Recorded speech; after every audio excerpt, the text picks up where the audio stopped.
Legacy को, उन्हीं की सोशल जस्टिस की लेगेसी को आगे बढ़ाएंगे। और अब हम अपने प्रोग्राम को शुरू करेंगे और मैं रिक्वेस्ट करूंगी प्रोफेसर रतन लाल से कि वो यहाँ आए और अपनी बात रखें।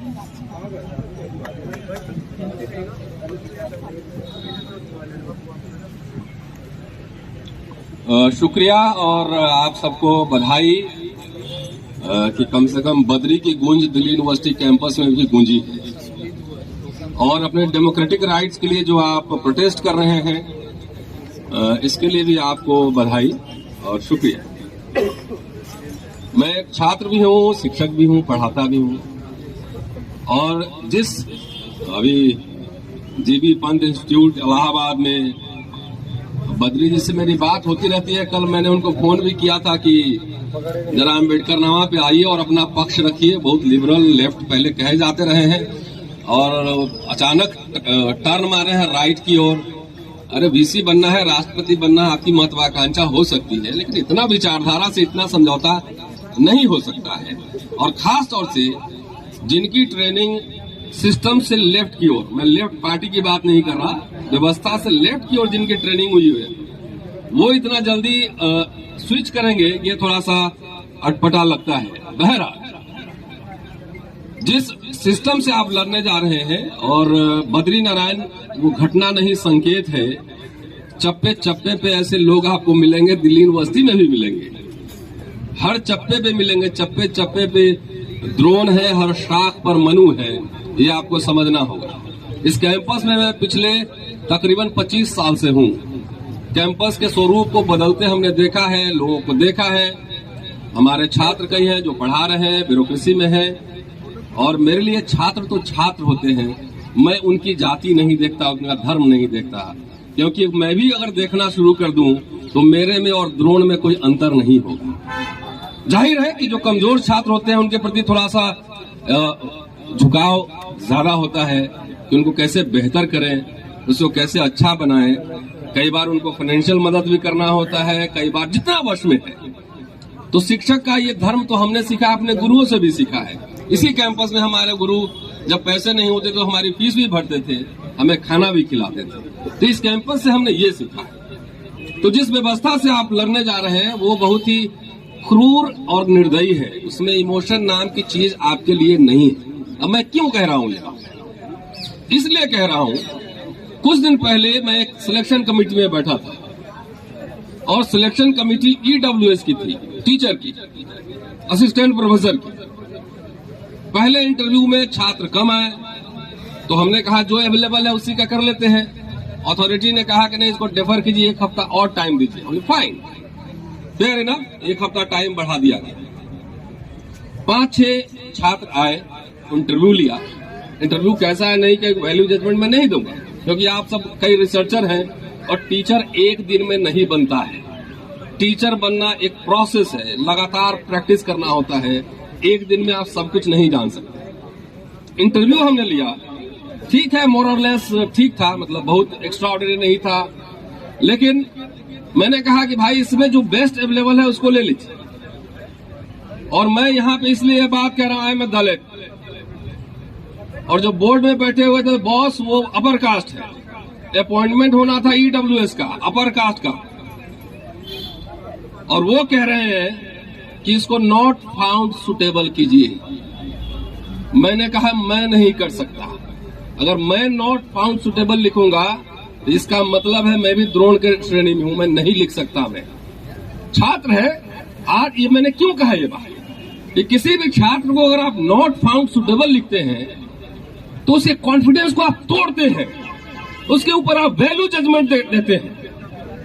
मैं यहां अगर मैं कह रहा हूं दिल्ली विश्वविद्यालय कैंपस में बहुत सारे प्रोफेसर का, प्रिंसिपल का मैं इंटरव्यू ले लूं तो आधे को नॉट फाउंड सुटेबल हम कर देंगे वहां पर। अभी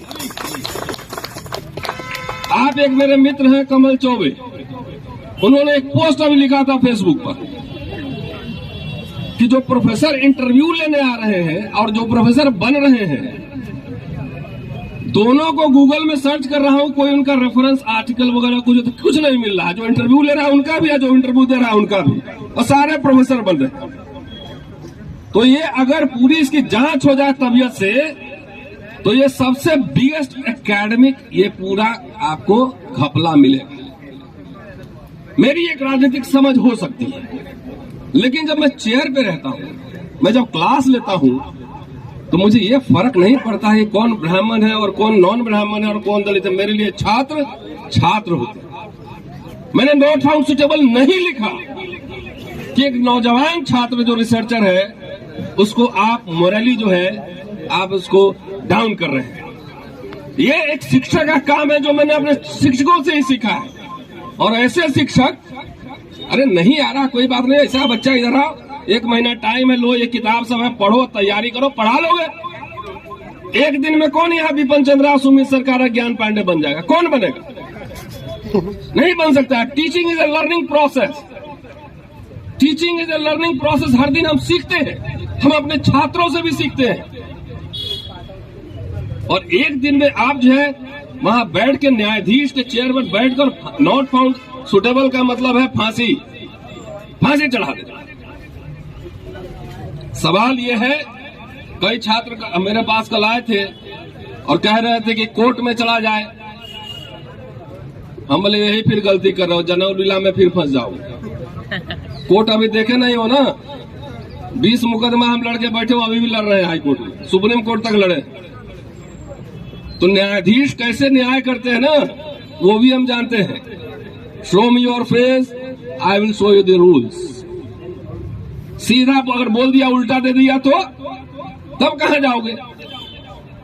अगर बोल दिया कि एकेडमिक मैटर है, वी कांट इंटरफेयर, तो क्या करोगे?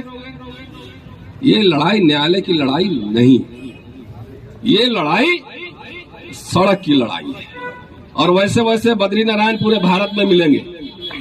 आप लोग अभी नहीं जानते हैं ना, 24 साल पढ़ा चुका हूं, 25वां साल है। तो ये भारत भर में मिलेंगे। और ये न्यायालय की लड़ाई नहीं है, ये लड़ाई है, कह रहे हैं ओबीसी 52% है, 55% है, नहीं तो कहां हो? दिखाओ, सड़क पे दिखाओ, कल ही तुम्हारा सारा अधिकार पूरा हो जाएगा। तो कुछ लोग भात खा के सोए हुए होंगे, प्रोफेसर बनने के सामने पहले लेके आएंगे पर्ची है। तो सड़क पे दिखाओ ताकत है। इसलिए मैं कह रहा हूं कि रोस्टर की लड़ाई यहीं शुरू हुई थी, यहीं पे, इसी मंच पे, और यहीं से हम लोगों ने शुरू किया था। कहां लक्ष्मण यादव, किधर है? इधर आ जाओ। यहीं पे जिग्नेश मेवानी, शरद यादव, यहीं पे धर्मेंद्र यादव, मनोज झा, हम लोग सब थे। जहां तक मुझे तारीख याद है, 18 अप्रैल था, क्या था भाई? 20 अप्रैल। नेता सब चुप बैठा, धर्मेंद्र यादव, मनोज झा हमारे साथ थे। 2018 ये लड़के जीत के दिखा दिया ना। SC/ST एक्ट में कोई नेता नहीं आया था, समाज लड़ा। तो ये सिम्टम है, आपको लड़ना पड़ेगा, लगातार लड़ना पड़ेगा। जो लड़ेगा नहीं वो आप वर्ण व्यवस्था आप स्वीकार कर रहे हैं। मैं गया था सुप्रीम कोर्ट तक लड़ने, बोला एकेडमिक मैटर है। जज साहब सेमिनार में मिल जाए तो एक सवाल हम पूछ लेंगे खाली कि एकेडमिक मैटर में मीटू होता है तो उसकी सुनवाई आप करते हैं कि नहीं करते? एकेडमिक मैटर में मीटू होता है, उसकी सुनवाई करते हैं ना? मैं कह रहा हूं कि प्रोसीजर गड़बड़ फॉलो हुआ है तो नहीं करेंगे, क्योंकि वहां बड़े बड़े लॉयर वहां चेहरा दिखा रहे थे। तो जज चेहरा देख के भी न्याय देते हैं। आपका चेहरा, आपके पास कोई लॉयर ही नहीं, कोई ओबीसी लॉयर है सुप्रीम कोर्ट में जी? है लक्ष्मण, इधर आओ। कोई ओबीसी लॉयर बना है? तुम्हारा मुकदमा कौन लड़ेगा? हम बोले एक काम करो, एक एट्रोसिटी एक्ट का केस करवा दो और एक वाइस चांसलर, एक प्रिंसिपल, एक डायरेक्टर को जेल में भिजवा दो। जितने लिबरल लॉयर्स हैं उनको भी इस मंच से मैं कह रहा हूं कि आप जो रोस्टर की लड़ाई लड़ने जा रहे हैं, एक एट्रोसिटी एक्ट खाली सुप्रीम कोर्ट तक लड़ दीजिए बढ़िया से, हम दे रहे हैं केस। एक को जेल भिजवा दो, आधा डायरेक्टर ऐसे सुधर जाएगा, कोई गड़बड़ नहीं करेगा।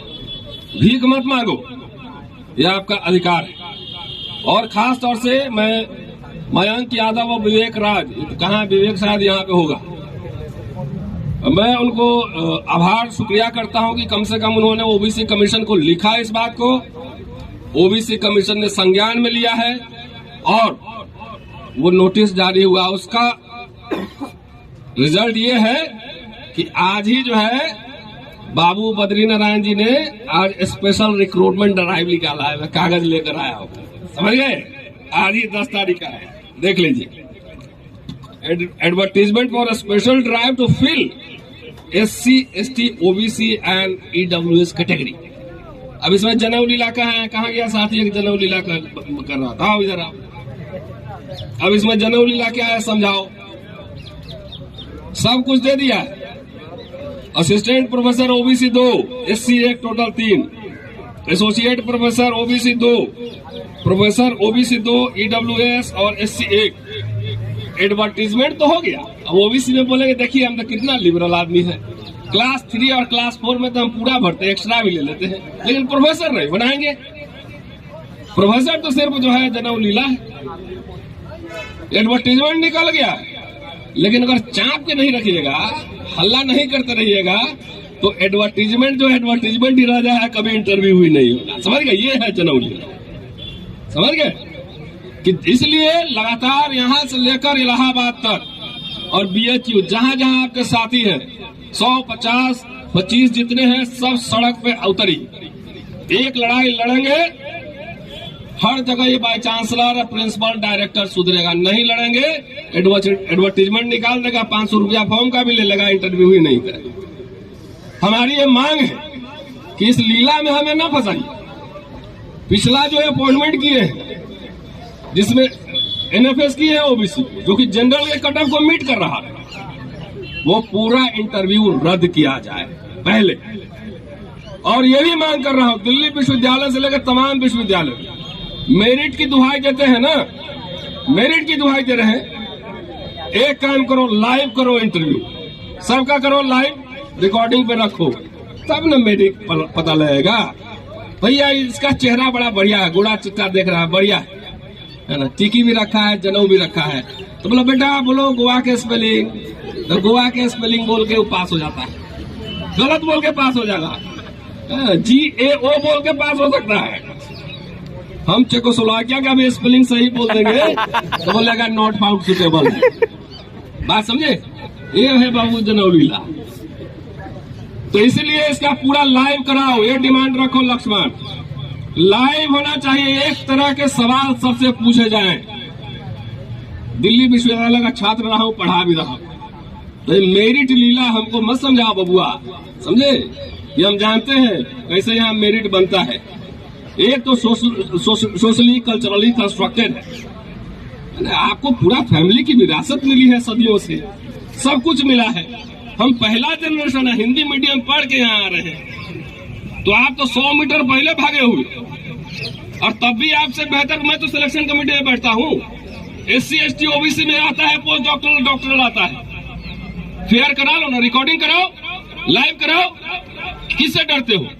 जब पार्लियामेंट का प्रोसीडिंग लाइव हो रहा है, अब वो भी बंद होने वाला है, लीला वहां भी शुरू हो गया।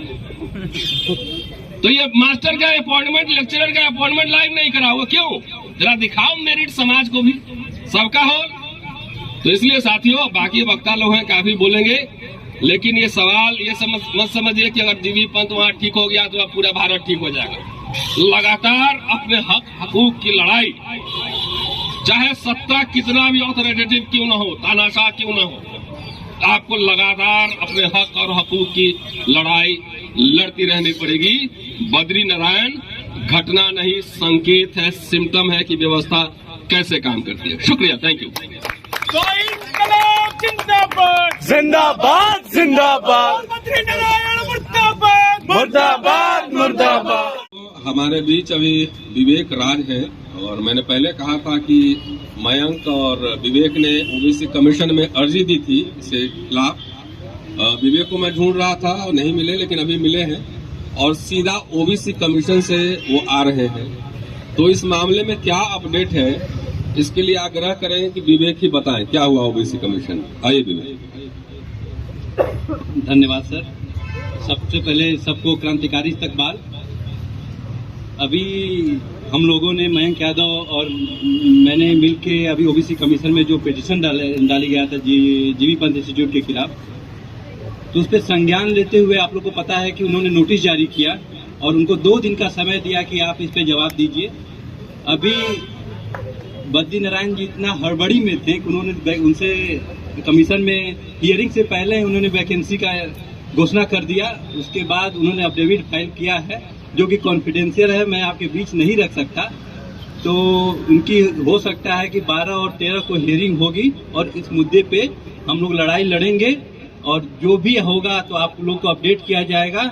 और हम सारे साथियों का शुक्रिया कहना चाहते हैं कि इसमें सारे डीयू के छात्र और हर जगह के ओबीसी छात्र, SC ST के छात्र, उन्होंने मिलकर ये लड़ाई लड़ी है। उनका सबसे पहले धन्यवाद। वक्ता प्रोफेसर जितेंद्र जी अपनी बात रखेंगे। ओके, प्रोफेसर जितेंद्र जी। बहुत बहुत शुक्रिया साथियों।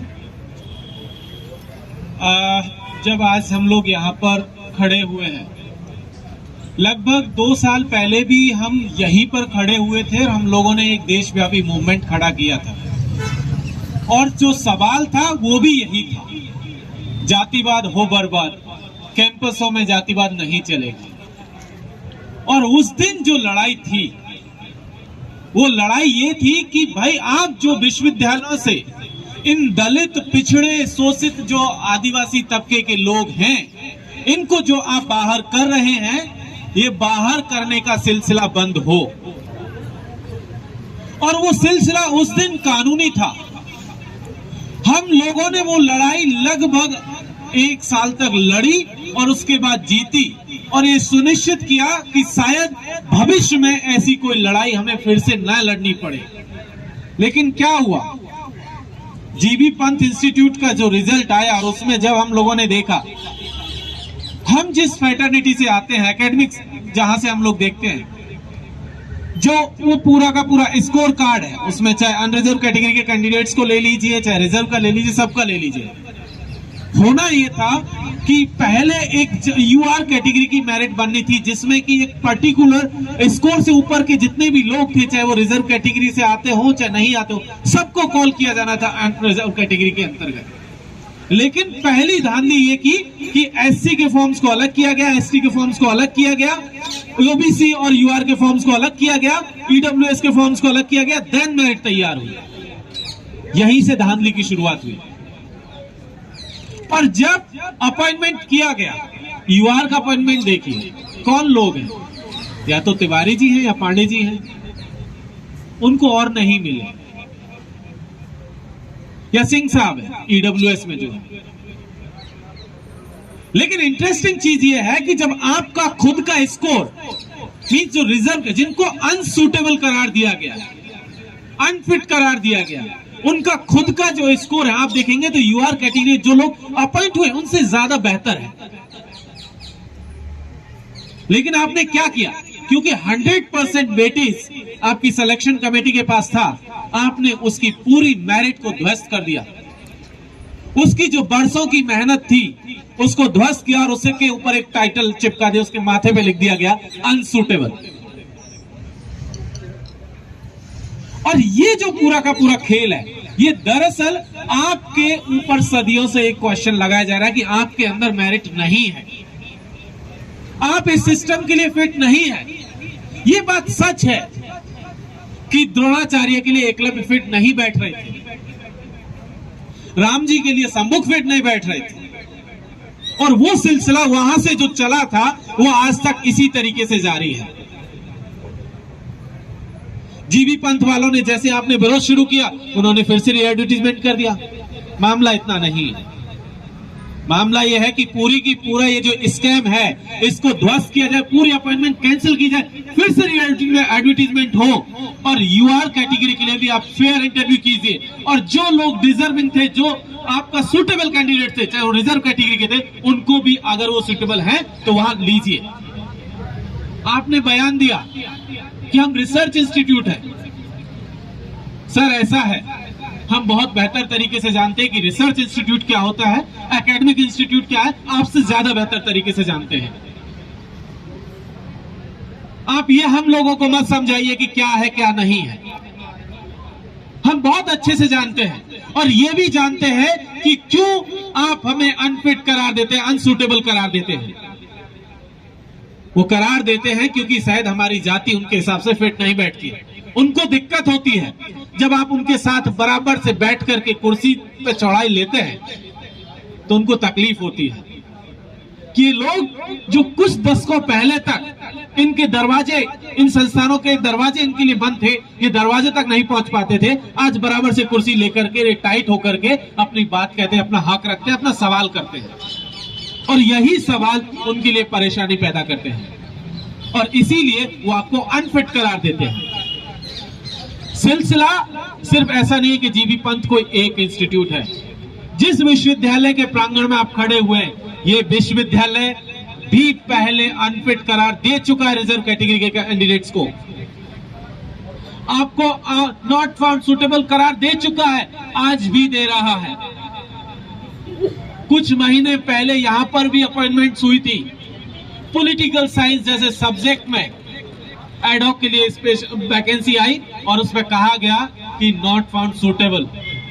आप सोचिए, एडहॉक का पैनल उठा करके देख लीजिए, 2200 लोगों का लिस्ट है ओबीसी कैटेगरी का, आपको उनमें से एक व्यक्ति नहीं मिला। तो जीबी पंत अकेला नहीं है, परमानेंट अपॉइंटमेंट में जाएंगे तो वहां भी आपको मिलेगा, एडहॉक पर जाएंगे वहां भी मिलेगा, गेस्ट पे चले जाएंगे तब भी मिलेगा। सब जगह ये जो मेरिट का खेला इन लोगों ने चलाया है ये देखने को मिलता है। लेकिन प्रॉब्लम कहां है? प्रॉब्लम ओवरऑल जब देखते हैं तो जिन लोगों की मदद से वो वहां पर पहुंचे थे, आप सोचिए वो क्या तमगा लेकर के वहां तक पहुंचे थे। वो अपने आप को प्रोग्रेसिव कहलाकर वहां तक पहुंचे थे। वो कह रहे थे, वो उन्होंने अपने वो जो इंटरव्यू आया उनका इंटरव्यू सॉरी क्लिपिंग है, उसमें जो कह रहे हैं कि हम तो बरसों से दलित पिछड़ों के लिए लड़ रहे हैं। सर नहीं लड़े, आप कभी नहीं लड़े, आप यहां तक पहुंचने के लिए लड़े थे, आप अपनी कुर्सी यहां तक बचाने के लिए लड़े थे। कभी आप बद्री नारायण हुआ करते थे, आजकल आप बद्री नारायण तिवारी हैं। आपको उठा करके देखिए उनके आर्टिकल्स, उसमें नाम देखिए, किताबें उठा करके देखिए। 2014 से पहले आप बद्री नारायण थे, प्रोग्रेसिव बन के इंस्टीट्यूट में पहुंच गए और आज आप तिवारी हो गए। तो क्योंकि सिस्टम में जो लोग ऊपर बैठे हुए हैं वो उन्हीं के लिए, उन्हीं के हक की बात कर रहे हैं और इसीलिए वो हमारे हक मारी कर रहे हैं। आप देखिए, ये सिर्फ यहां तक सीमित नहीं है, इंस्टीट्यूशन तक सीमित नहीं है। आप देश के किसी भी हिस्से में चले जाइए। 4-5 दिन पहले का केस है, नागालैंड में क्या हुआ? मिस्टेकन आइडेंटिटी के नाम पर गोली मार दी गई 14 आदिवासियों को। आप 70 साल बाद ये नहीं पहचान पा रहे हैं कि कौन आपका व्यक्ति है, कौन नहीं है। आप 70 साल बाद ये कह रहे हैं कि मिस्टेकन आइडेंटिटी का मसला है। शर्म आनी चाहिए उन लोगों को जो कहते हैं मिस्टेकन आइडेंटिटी का मसला है। आप हमें आंकड़ों तक समेट करके रख देना चाहते हैं। आप चाहते हैं कि हम आपकी फाइलों का नंबर बन जाएं, कि मेरा ये नंबर है, आपका ये नंबर है, आपका ये नंबर है। जिस दिन वोट देने की जरूरत पड़ेगी आप आ जाइएगा, हमें वोट दे जाइएगा। उस दिन वोट से पहले प्रधानमंत्री जी आकर के आपके पैर भी धो जाएंगे और अगले दिन आपको भूल जाएंगे। हम आपके आंकड़े नहीं हैं। हम आपकी फाइलों की शोभा बढ़ाने के लिए यह जन्म नहीं लिए। हम सिंपल सा एक सवाल कर रहे हैं, बहुत सामान्य सा सवाल है कि हमें हमारा जो वजूद है और जिस हक की बात हमारा संविधान कर रहा है, हमें बस उतना दे दीजिए। उससे ज्यादा आपसे हमने कुछ मांगा नहीं है। हमारे पुरखों ने बनाया था ये संविधान और उसमें बहुत क्लियर कट लिखा गया था सोशल, इकोनॉमिक और पॉलिटिकल जस्टिस। उस जस्टिस और इक्वालिटी की हम लोग बात कर रहे हैं। आप पॉलिटिकल इक्वालिटी इंश्योर कर सकते हैं, सोशल और इकोनॉमिक इक्वालिटी भी इंश्योर करनी पड़ेगी। जब तक आप ये नहीं करेंगे तब तक इसी तरीके की प्रॉब्लम्स बढ़ती रहेंगी और तिवारी जैसे लोग हमें अनसूटेबल और अनफिट करार देते रहेंगे, हमारी मेरिट पर क्वेश्चन करते रहेंगे। अगर हमारी मेरिट चेक करनी है तो आइए हमारे घर, वहां से मेरिट शुरू करते हैं। जब घर में खाने के लिए दाने नहीं है, माताजी पिताजी जाएंगे, दिन भर कमाएंगे तो शाम को खाने के लिए लेकर के आएंगे। घर में छत नहीं है ठीक से, गांव में स्कूल नहीं है पढ़ने के लिए, आइए मेरिट चेक करते हैं। हम बताते हैं आपको मेरिट की, हमारी मेरिट क्या है। बैठिए बराबर से, लेकिन आप वो नहीं करेंगे। आप ये मेरिट का लॉजिक आप अपने तरीके से हमारे ऊपर थोपते हैं। ये आपका जो मेरिट का लॉजिक है ये धोखा है, और इस पूरे के पूरे मेरिट के लॉजिक को हम रिजेक्ट करते हैं। हम इसे नहीं मानते। आपका ये पूरा का पूरा जो छलावा है इसको हम नहीं मानते। तो बहुत सामान्य भाषा में एक बात कहनी है, लड़ाई बरसों पहले शुरू हुई थी, सदियों पहले शुरू हुई थी, हमारे पुरखों ने शुरू की थी, और वो लड़ाई आज तक जारी है और तब तक चलेगी जब तक कि इस देश के संविधान में जो हक हुकूक हमें दिया गया है वो नहीं मिल जाता। हम आपसे ज्यादा कुछ नहीं मांग रहे, हम अपना हक मांग रहे हैं जो हमारे पुरखों ने हमें दिया है। और बस इतनी सी बात है, जब तक वो हक नहीं मिलेगा ये जंग जारी है। बहुत बहुत शुक्रिया। इंकलाब जिंदाबाद।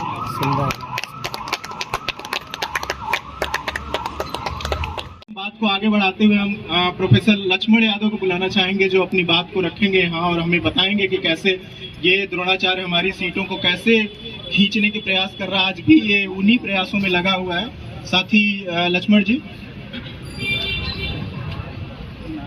बहुत बहुत शुक्रिया नीरज जी।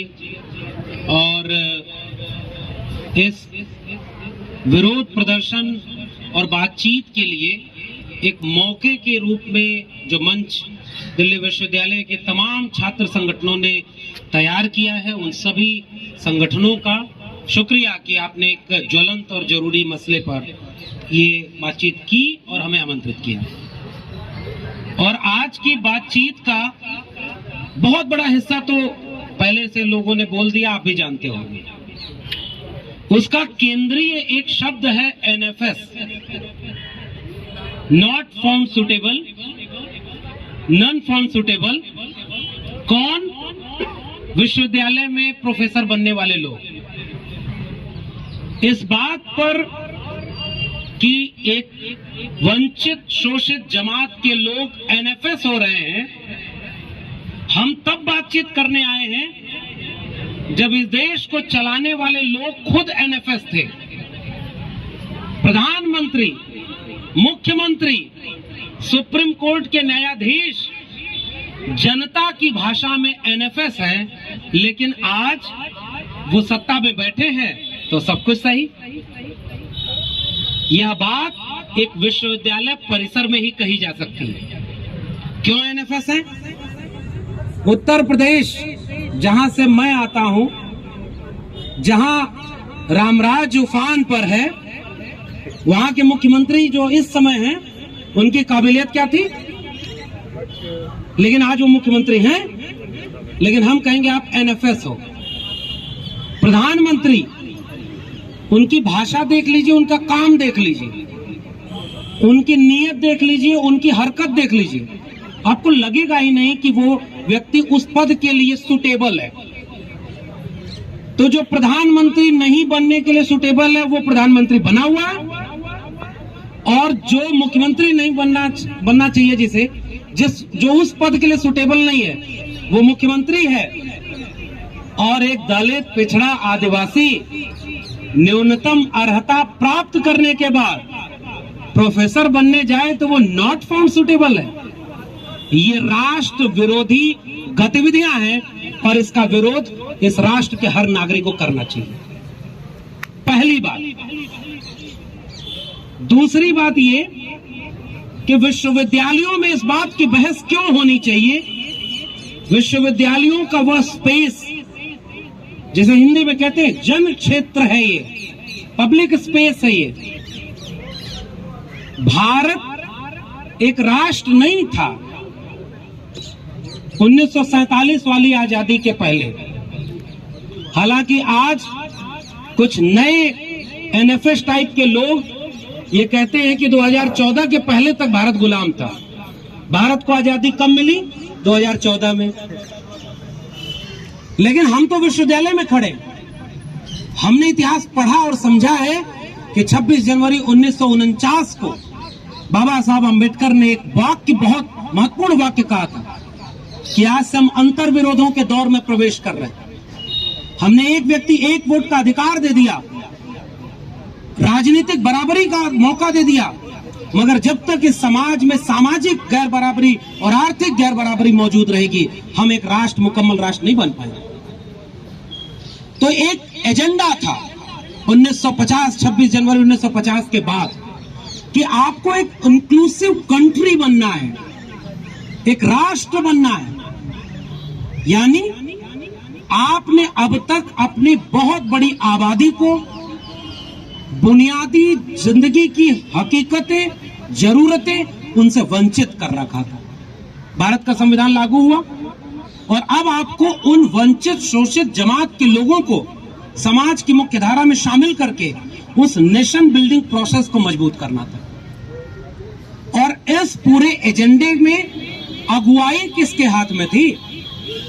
विश्वविद्यालयों के हाथ। जहां हम खड़े हैं, अब उन विश्वविद्यालयों के ऊपर जिम्मेदारी थी, शिक्षा के ऊपर यह जिम्मेदारी थी कि जो एजेंडा है नेशन बिल्डिंग का, उसे आप पूरा करेंगे।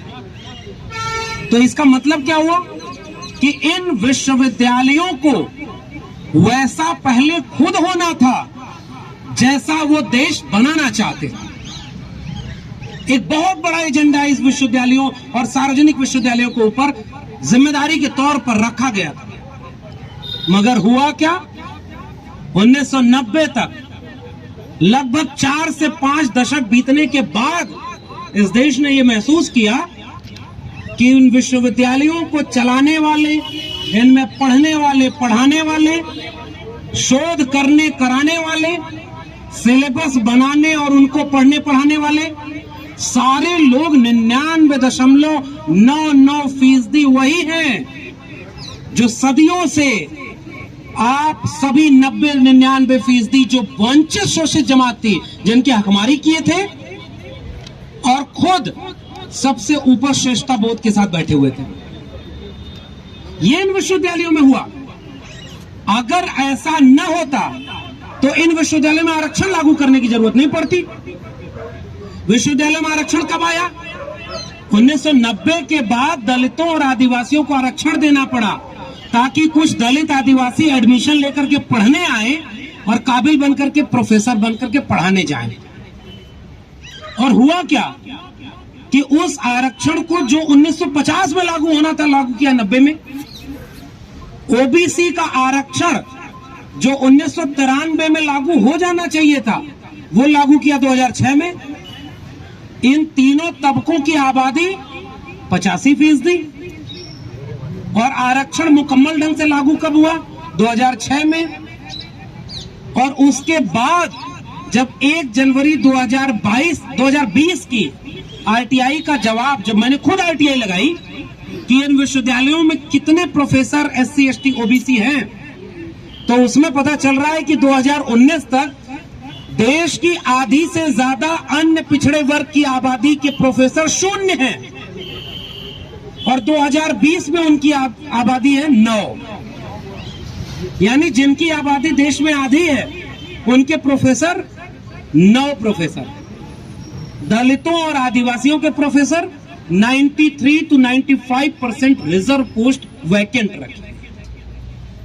अब उसके बाद रिजर्वेशन आया, उसके बाद की स्थिति मैंने बता दी। अब ये बीच में NFS कैसे आया, ये खेल समझना बड़ा जरूरी है।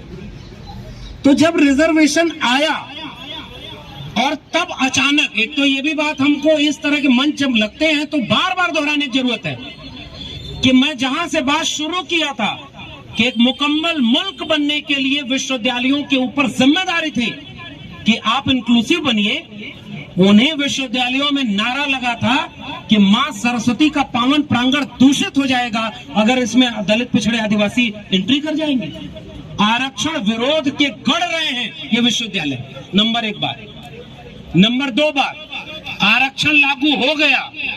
भाई, आंख मूंदने से सूरज उग गया है, ये सच तो झुटलाया नहीं जा सकता। इस देश के तमाम सवर्ण बुद्धिजीवी लोगों को यह गुमान था। हमने सदियों धर्म के नाम पर इस देश को शोषण किया है। जन्म लेने से लेकर के मरने तक हमने दान दक्षिणा ली है और हक हुकूक पर कब्जा किया है। तो हम विश्वविद्यालयों पर भी काबिज रहेंगे, लेकिन ऐसा नहीं हुआ। भारत का संविधान लागू हुआ और आप अपने संवैधानिक मूल्यों को इन संस्थानों में लागू करा पाया। उसके बाद इंटरव्यू में बैठे लोग जो ये सोचते थे कि अब तो पावन प्रांगण दूषित हो ही गया है, तो जो इंटरव्यू देने आए उनके लिए उन्होंने कहा कि नॉट अवेलेबल, यानी रिजर्व पोस्ट के लिए कैंडिडेट जो मिनिमम एलिजिबिलिटी को क्वालिफाई करता हो, ऐसे कैंडिडेट अवेलेबल नहीं है। उस पोस्ट पर 3 साल वैकेंट रखने के बाद उसको जनरल में कन्वर्ट करके फिर वही ब्रह्मांड के प्रखंड विद्वान लोगों को उस पर चुन लिया जाता था। जब मिनिमम अवेलेबिलिटी उनकी हुई एलिजिबिलिटी के साथ, तो वो अवेलेबल होने लगे, तो उन प्रखंड विद्वानों ने क्या कहा कि अब ये सुटेबल नहीं है। तो एनएफएस का मतलब है नॉन फाउंड सुटेबल या नॉट फाउंड सुटेबल। और ये सुटेबिलिटी जांच कौन रहा था? जो खुद सुटेबल नहीं था। इस देश के विश्वविद्यालयों में अगर रिश्तेदारी जोड़िए तो आधे से ज्यादा विश्वविद्यालयों के प्रोफेसर रिश्तेदार मिलेंगे आपको। और दूसरी बात, जो कल्चरल कैपिटल होती है ना, वो काम करती है कहां सबसे ज्यादा? तो विश्वविद्यालयों में।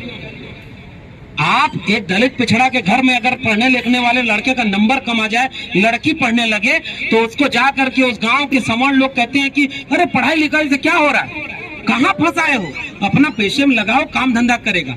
और किसी सवर्ण का अगर लड़का कमजोर भी है तब भी कहते हैं कि इलाहाबाद में पढ़ाई नहीं होती, दिल्ली भेजो। ये है कल्चरल कैपिटल। किसे हतोत्साहित किया जा रहा है, किसे प्रोत्साहित किया जा रहा है?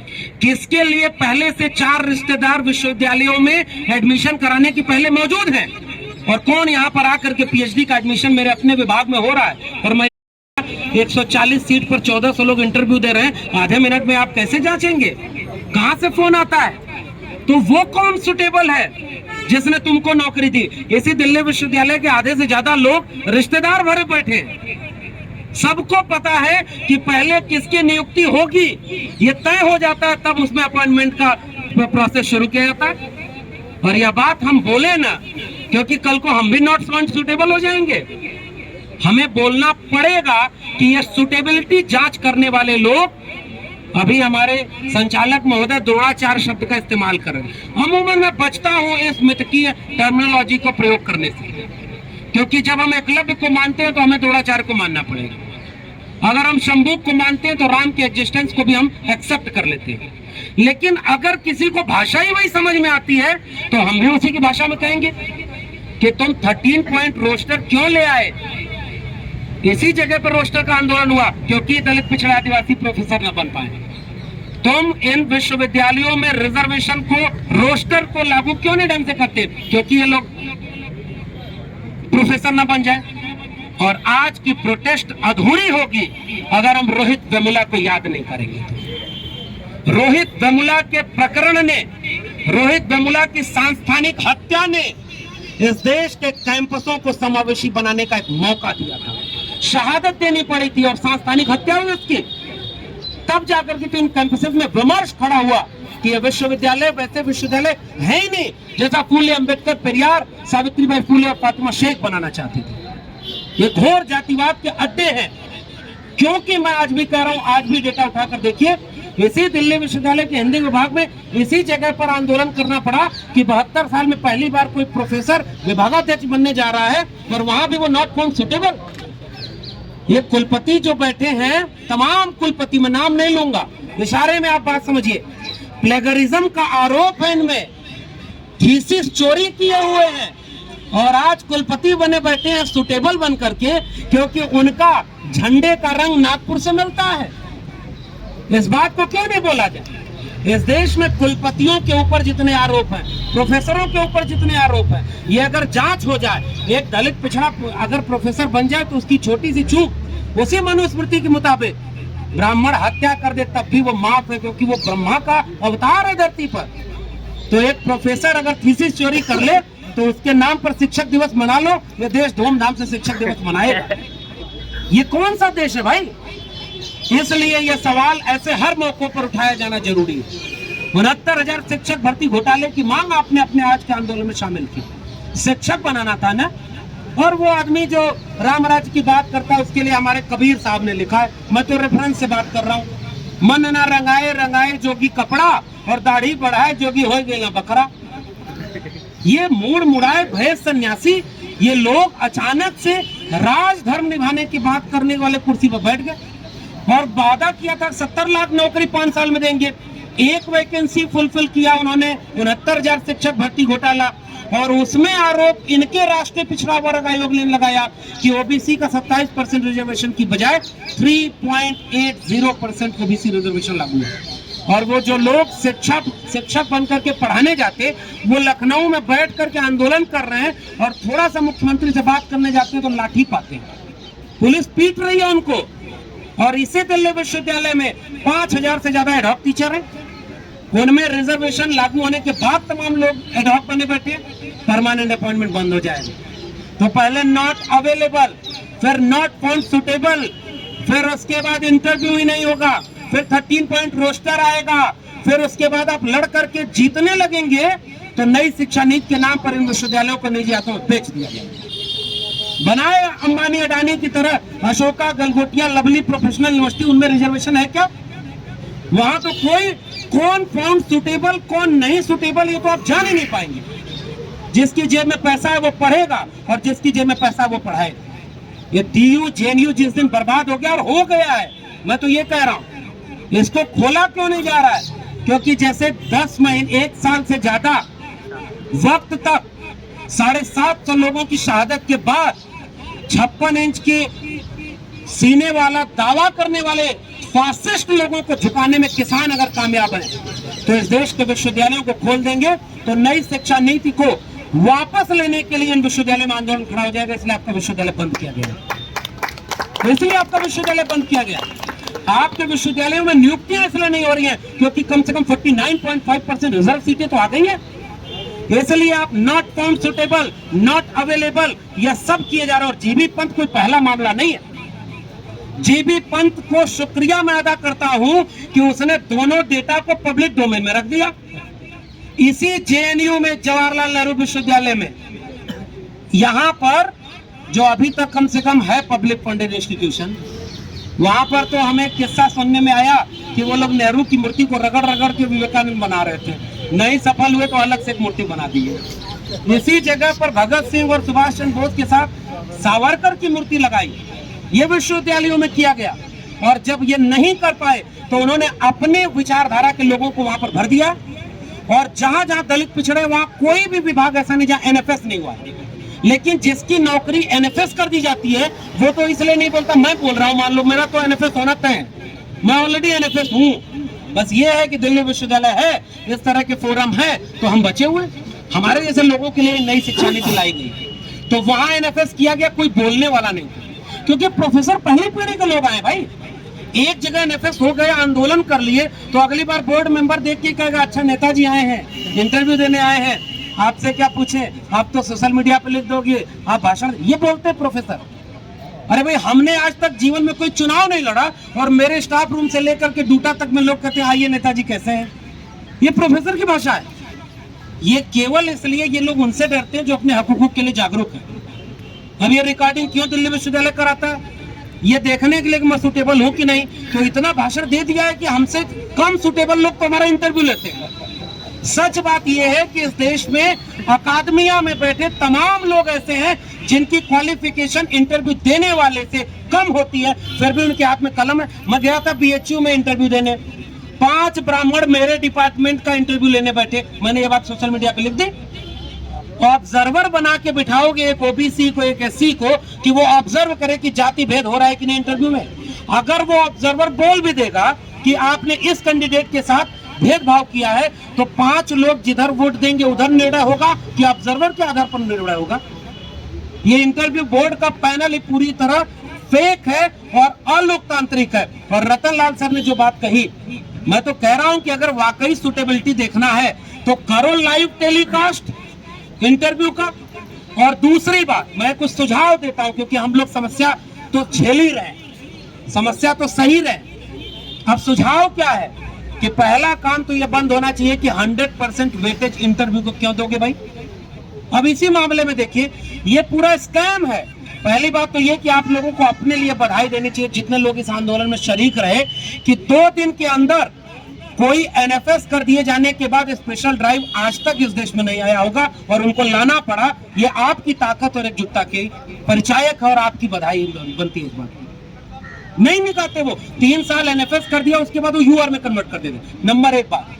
अब मेरा सवाल ये है कि अगर तुमने एससी एसटी ओबीसी को स्पेशल ड्राइव निकाला है तो ये बात बताओ कि 93 से 87 तक जो कट ऑफ यूआर की थी, तो जो ओबीसी के लोग 87 के ऊपर है उनको यूआर में होना चाहिए कि ओबीसी में होना चाहिए? नंबर 1 सवाल। अगर उनको यूआर में होना था तो उनको ओबीसी में क्यों रखा? दूसरा एग्जांपल, 87 पर यूआर की कट ऑफ खत्म हो रही है, ईडब्ल्यूएस की कट ऑफ 87 से शुरू हो रही है। जो गरीब ब्राह्मण है उसका कट ऑफ यूआर के बाद शुरू हो रहा है, उसका अन्याय नहीं होना चाहिए। और ओबीसी 93 पा करके ओबीसी में रहेगा और 87 पा करके गरीब ब्राह्मण ईडब्ल्यूएस में चला जाएगा। ये स्कैम है कि नहीं है? दूसरी बात, ईडब्ल्यूएस पर जिसका अपॉइंटमेंट हुआ है उसका एपीआई स्कोर है 81। ओबीसी में जो टॉप 2 रैंक के लोग हैं एपीआई के आधार पर, मोहम्मद शाहनवाज, अब नाम भी मुसलमान, अब पहले डीएनए दिखाएं कि भारतीय हैं कि नहीं, उनका अपॉइंटमेंट कैसे कर लें ये लोग? कहा था, याद है आप लोगों को, बीएचयू में संस्कृत विभाग में एक मुसलमान की नियुक्ति हुई थी और वहां क्या हंगामा हुआ था।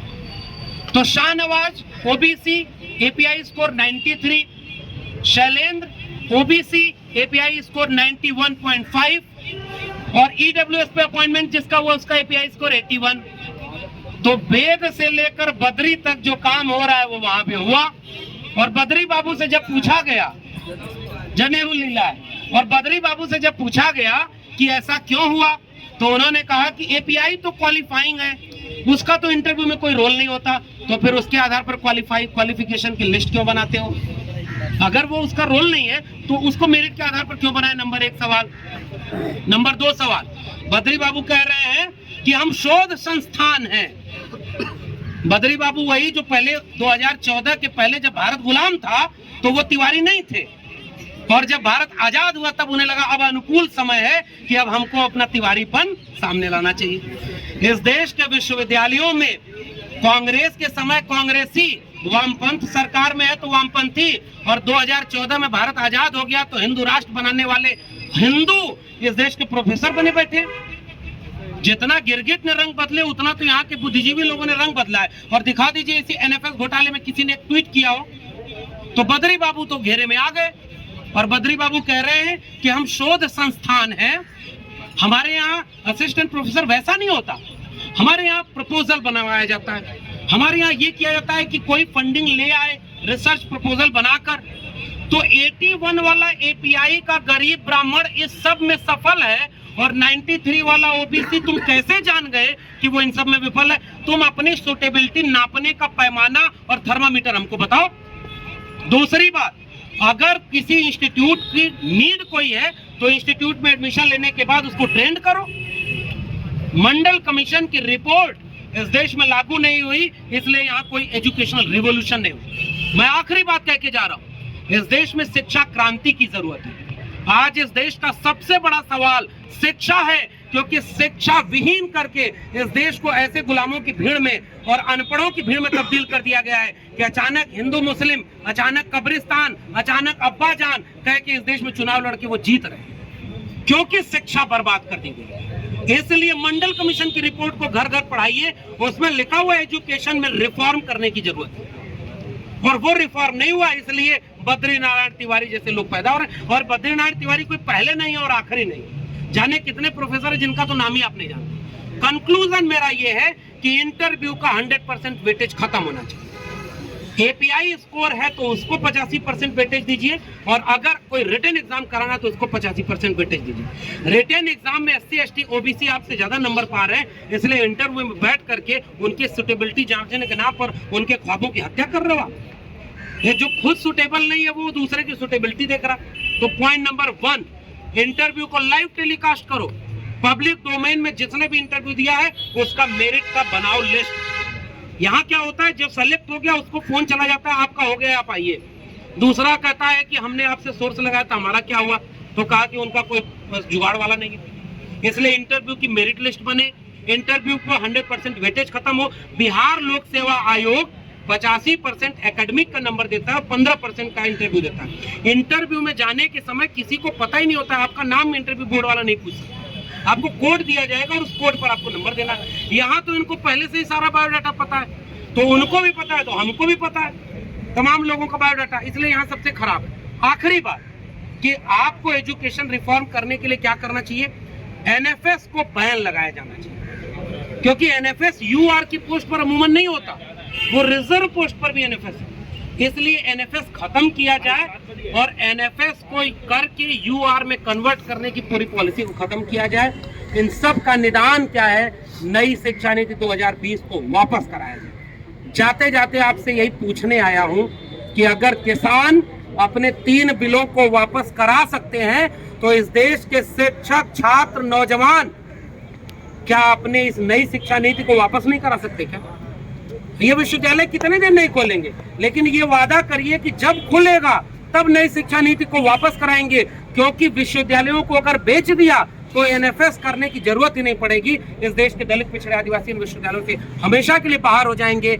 यह बात कह करके मैं ये आपसे अपील करने आया हूं कि यह स्कैम जो तमाम तरह से एकेडमिया में हो रहा है, इस स्कैम को नहीं रोका तो हम उस साजिश में शिकार होंगे, क्योंकि जब यह सब हो रहा है तो हम इस विश्वविद्यालय परिसर में खड़े हैं। हमारे गांव के नौजवानों को पता ही नहीं कि क्या क्या हो रहा है, वो हमसे कल को पूछेंगे तुम्हारे सामने हुआ तो तुम क्या किए। मैं कम से कम कहूंगा कि हम रोस्टर के खिलाफ भी लड़े, हम नई शिक्षा नीति के खिलाफ भी लड़े, हम एनएफएस के खिलाफ भी लड़े। इंकलाब जिंदाबाद, जय भीम, जय मंडल।